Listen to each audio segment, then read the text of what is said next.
This video is brought to you by Thrive Market. If any of you guys saw this video, you might remember the time that I had to cook polenta by myself without the help of my Italian wife, Ava. It was actually a pretty confusing experience. Even just figuring out what I had to buy. Not every grocery store even carries anything called polenta, and then there are some people that say that you can use cornmeal, other people say you can use grits, some people say it's completely different. And then if you do find polenta, there's polenta, but then there's instant polenta, there's fine polenta, there's coarse polenta. I found polenta, but it says gluten-free. But isn't normal polenta gluten-free? Don't even get me started on knowing how to cook it. To help make sense of all this, today we're gonna ask Ava to explain to us the basics of polenta. Welcome to Polenta 101. Okay, Ava, first of all, what is polenta? What is polenta? This is not an easy question, because if I say the word polenta today, everyone thinks about corn. In Italy, in the past, and for past, I'm talking also about the ancient Roman. The word polenta is more or less, how do you describe? A grain porridge made with spelt, with barley, with fava beans, with chickpeas, and then nowadays made with corn. A lot of people, they claim that grits is the same of polenta, which is, yes, true, but also not true, because most of the polenta as we cook in Italy today is made with yellow corn. Grits is made with white corn, not yellow corn. However, if you are in Veneto they use the white corn. So if you want to replicate a Venetian dish, a Venetian polenta, yes, you can use grits. For sure, you can go in your grocery shop and you can find a box like this, or more or less like this, where there is written instant polenta. What is this? This is ground corn that it was pre-cooked, which means that it will take less time to be cooked. Now, is the same of the real polenta for the consistency, for the taste?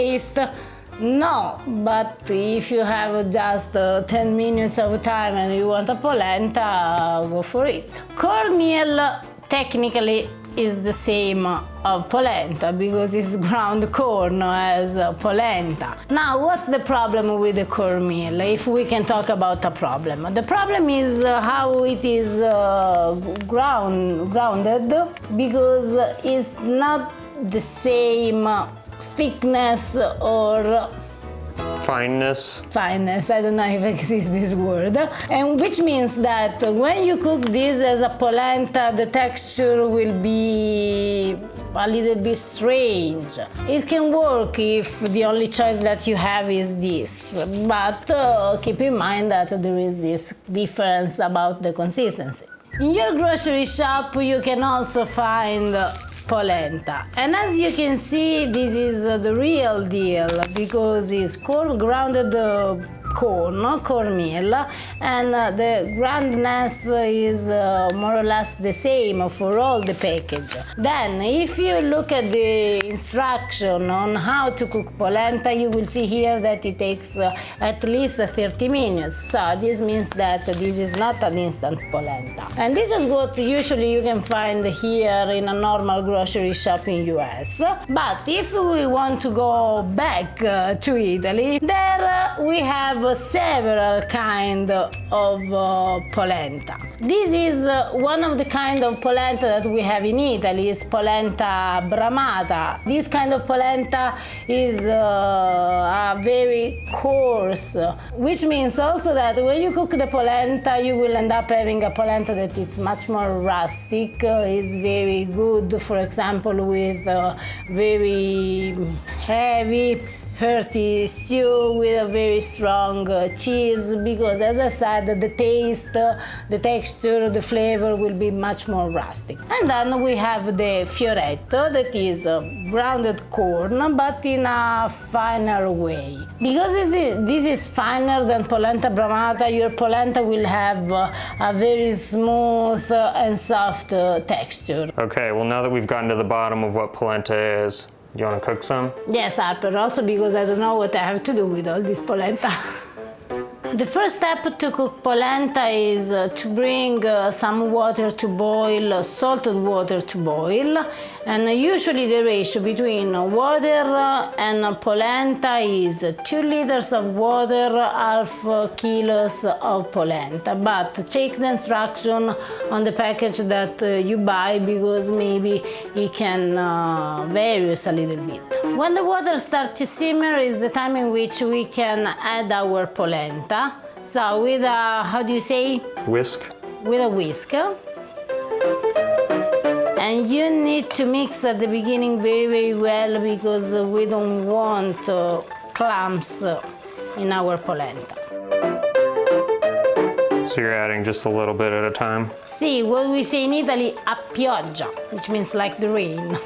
And now we need to stir our polenta with a very high heat, on the high heat, until the polenta start to bubbling. Then we reduce the heat, and with a lot of patience, we start to stir and stir and stir for about 45 minutes, 50 minutes. So I guess that's why instant polenta is so popular. See, but it's not as good as this.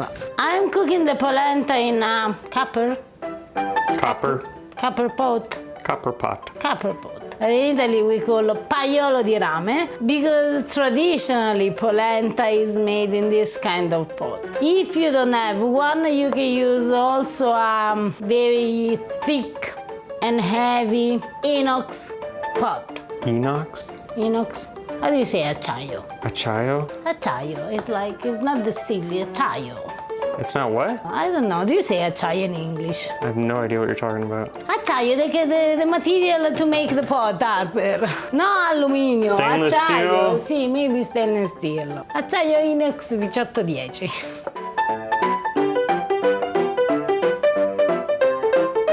Zitta, nuota, nuota, nuota. Just keep swimming, swimming, swimming.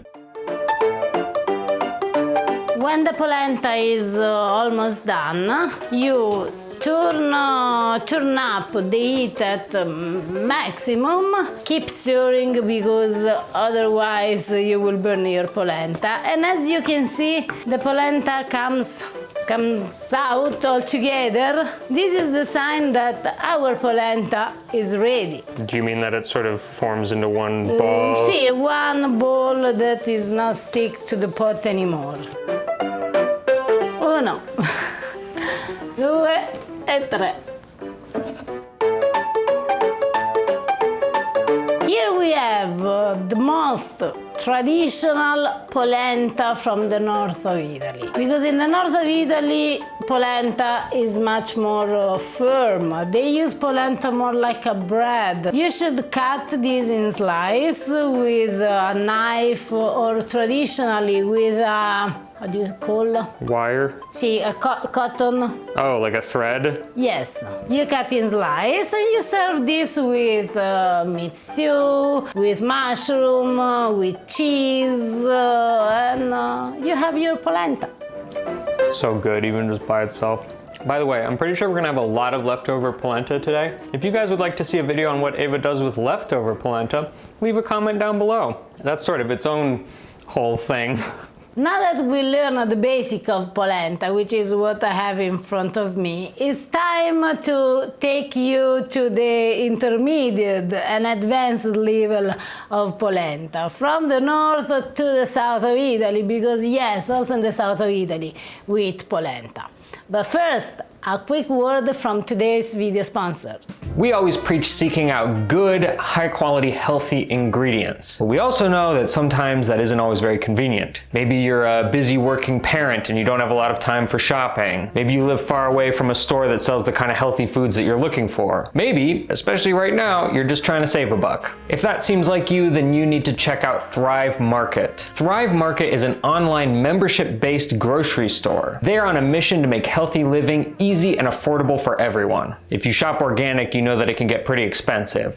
Well, Thrive can help cut your grocery bill by 30%. They offer thousands of the best-selling organic foods and natural products below traditional retail prices. Also, if you find a better price elsewhere, they will match it. They have an amazing selection. You can get whatever you need. In our most recent order, we got a lot of like pantry staples for us, like flour, olive oil. They also have cool products that you'll just discover. So for instance, ever since our cereal video, I've eaten cornflakes every single day for breakfast, but Thrive has these cornflakes that are actually fruit juice sweetened, so I thought I'd give those a try. Ava treated herself to some Moroccan preserved lemons, which she's been cooking with a lot. If you follow a particular dietary lifestyle or you have certain food restrictions, it's really easy on Thrive to just like filter by your needs and find what you're looking for. Visit the link down in the description below. That's thrivemarket.com/pastagrammar, and you will get 30% off your first order, plus a free gift worth up to $50. A big thank you to Thrive Market for sponsoring today's video. Our polenta journey starts from the very north of Italy, and we're going to cook this. The name is Polenta Taragna. This is not a normal polenta. It's a polenta made with ground corn and baked with flour, because a lot of time ago, before Cristoforo Colombo brought back from America the corn, in the north of Italy they used to make their polenta with just baked with flour. Because the taste of baked with flour is very hard, it has its own strong and distinct taste, people they decide to use more or less half and half, but still in some place up to the north they do just a black polenta baked with flour. Because this should be a little bit more creamy, if it gets, while you are cooking, if it gets too firm, you can add some hot water. After that, our polenta is cooking for 25 minutes, which means halfway through, we need to add some butter.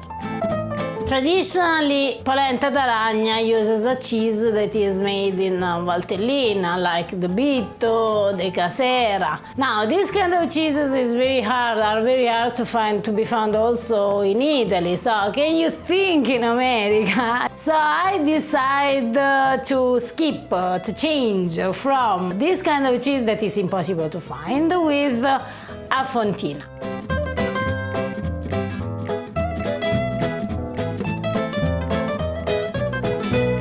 10 minutes before that polenta is ready, we add our cheese. And now is the moment in which we need just to stir and stir to make the cheese melt and mix very well with our polenta.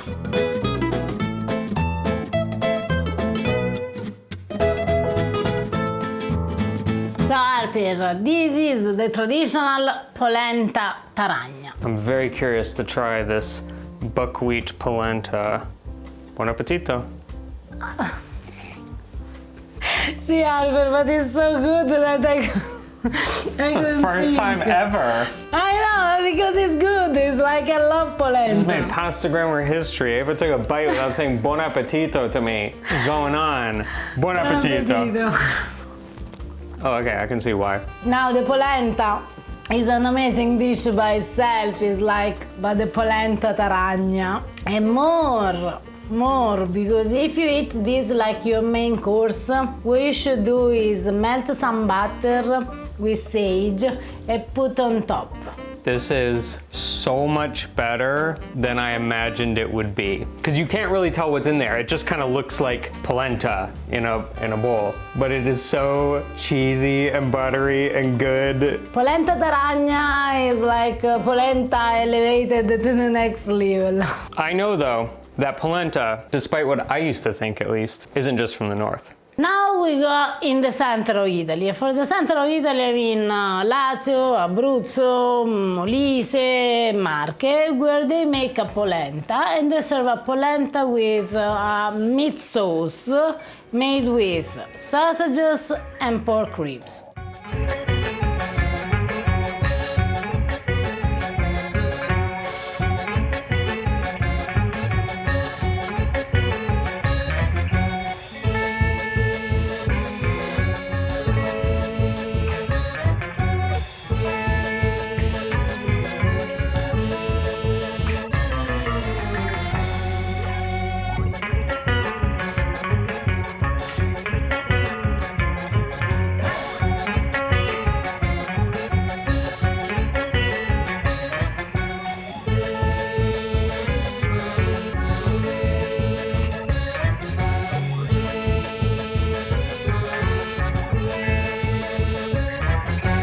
Now that our meat sauce is finishing cooking, it's time to make our polenta. The characteristic of the Central Italian polenta is that it's a little bit more liquid than polenta from the north. In order to have this consistency, I'm going to use the fioretto, and I'm going to use also a little bit more water.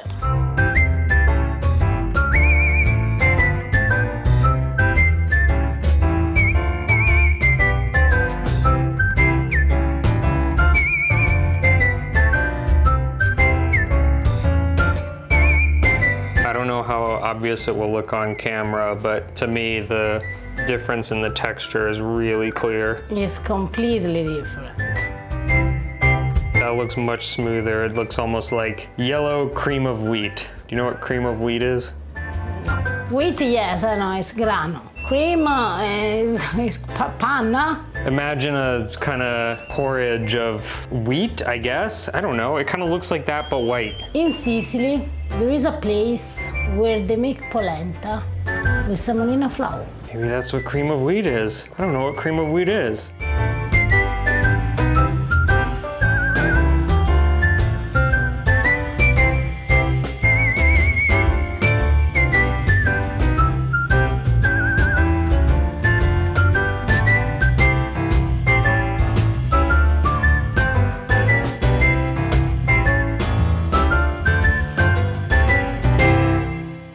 You had me at meat sauce. This is Harper, the polenta as usually they eat in the center of Italy. They serve the polenta with a meat sauce on top. So this one is a lot less firm than the basic northern polenta, but you still serve it flat out on like a cutting board like this. This can be served or on a cutting board, a big one where everyone goes and eat, or they have also the small plate of wood made for the polenta. Buon appetito!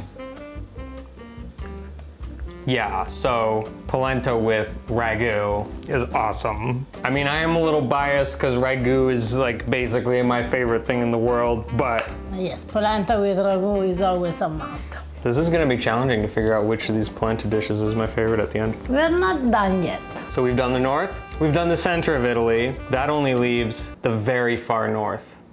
The south! Oh, the south, right. Most of the people think that polenta is a dish from the north of Italy, but also in the south we eat polenta. But because I'm Calabrian, I'm doing the Calabrian version. We don't call it polenta, we call it Frascatula. And it's a polenta, let's say vegan, because it uses broccoli. And because it's a looser polenta, more liquid polenta, we are going to use the fioretto corn.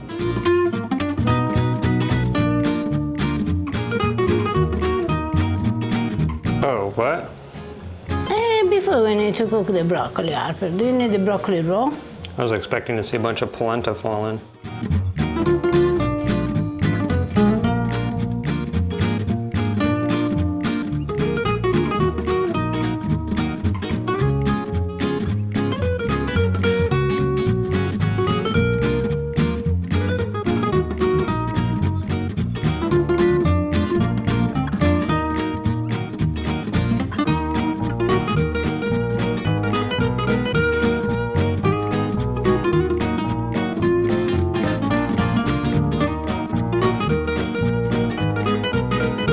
Cook the polenta and the broccoli all together, and in this case the polenta doesn't cook long like in the north of Italy or in the center of Italy. 15-20 minutes will be more than enough.